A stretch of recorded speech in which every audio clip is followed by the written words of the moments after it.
राजमाता Jijau foundation संचलित श्री छत्रपती युवा group Uttur तालुका आजरा यांच्या वतीने सालाबाद प्रमाणे संयुक्त शिवजयंती सोहळा 2026 मोठ्या उत्साहात संपन्न। शिवजयंतीचा आरंभ होणार महाप्रसादाने।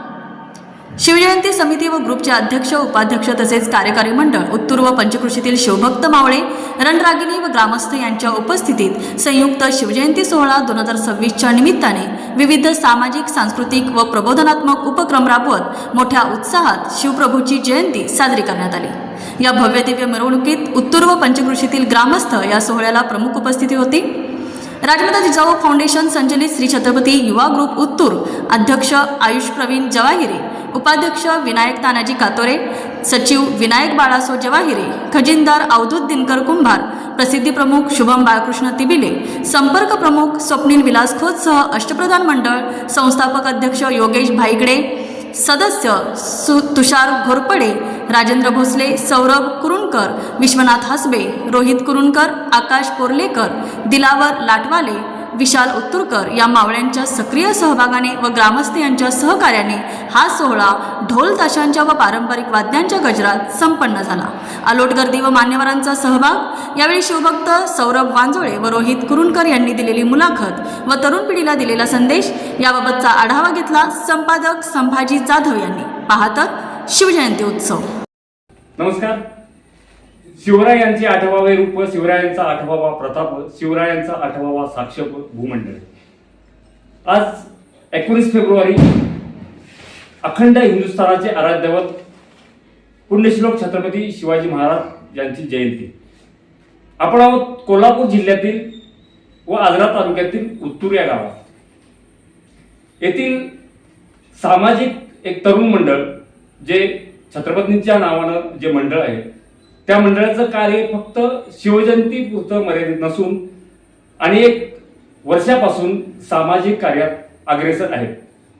आपल्यासोबत या मंडळाचे पदाधिकारी व अध्यक्ष आहेत। आपण काय सांगाल की आपण या शिवजयंतीच्या माध्यमातून आजच्या तरुण पिढीला काय संदेश द्याल?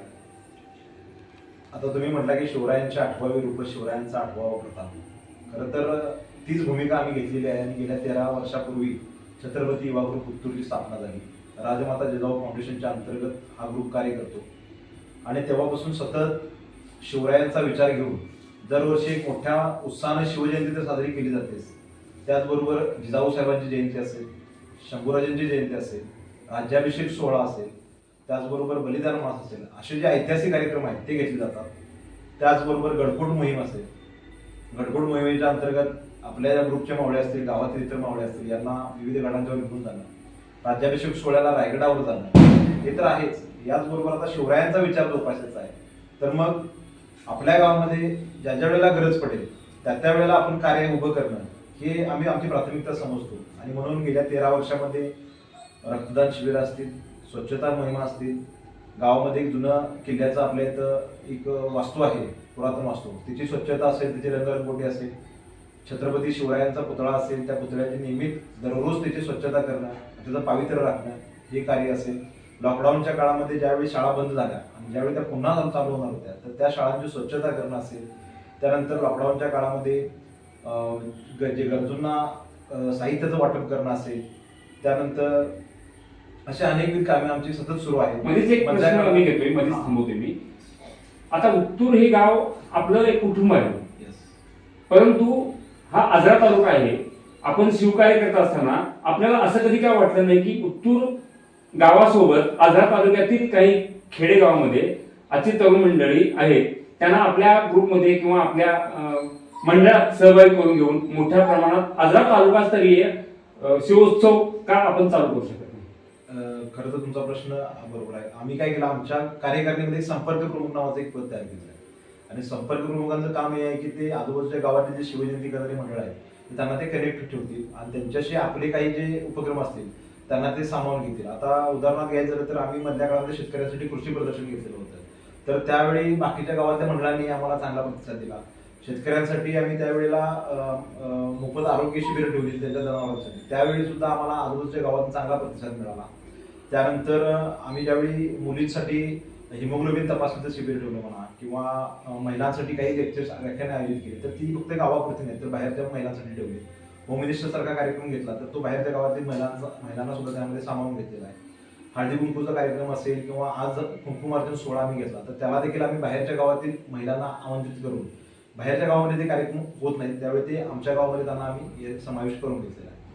आपल्या आता मंडळाचे अध्यक्ष किंवा पदाधिकारी जे आपण सर्वजण जो कार्यक्रम आज उपक्रम जो राबवला तो शिवजयंती साजरी केली, या कार्यक्रमाला किती दिवस नियोजनासाठी लागले?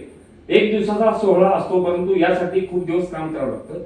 तर या कार्यक्रमासाठी आपण किती दिवस काम करता आहात आणि यासाठी आपल्याला या गावातून सर्व लोकांच्याकडून, नेते म्हणण्यापेक्षा सर्व लोकांच्याकडून आपल्याला सहकार्य मिळतं का?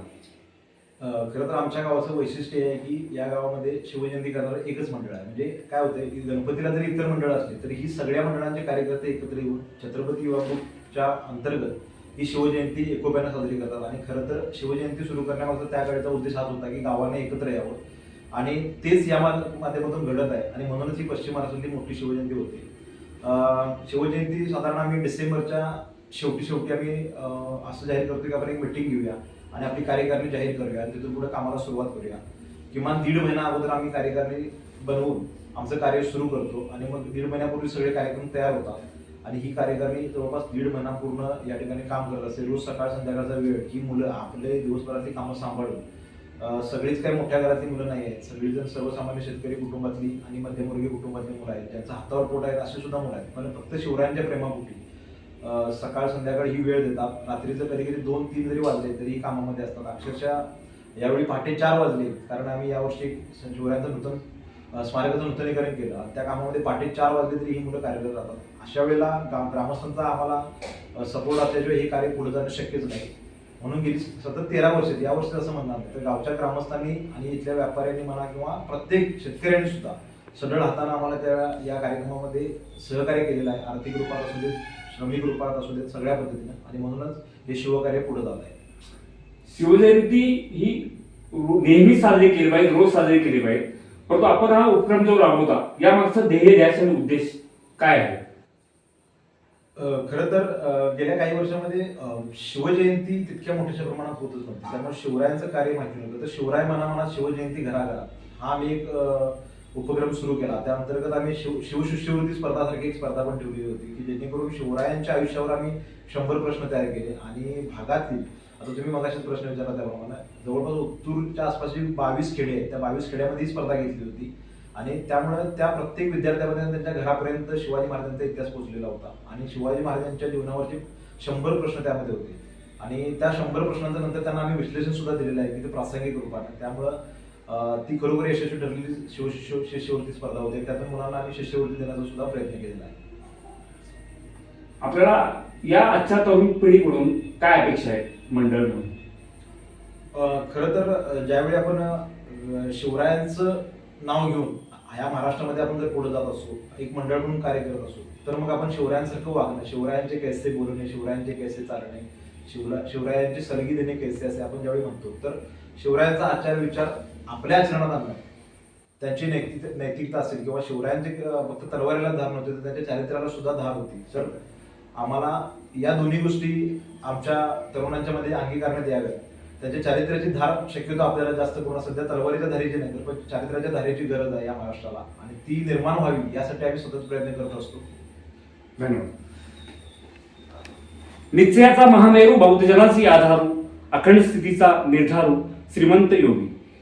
आपण या उत्तूर गावच्या शिवकार्याचा मोलाचा वाटा हे मावळे करत आहेत. आजच्या नव्या पिढीला नवा रस्ता दाखवण्याचं काम करत आहेत. धन्यवाद. आपण भेटू पुढच्या भागात. ताज्या बातम्या पाहण्यासाठी सह्याद्री लाईव्ह चॅनेलला सबस्क्राईब करा आणि बेल आयकॉन प्रेस करायला विसरू नका. धन्यवाद.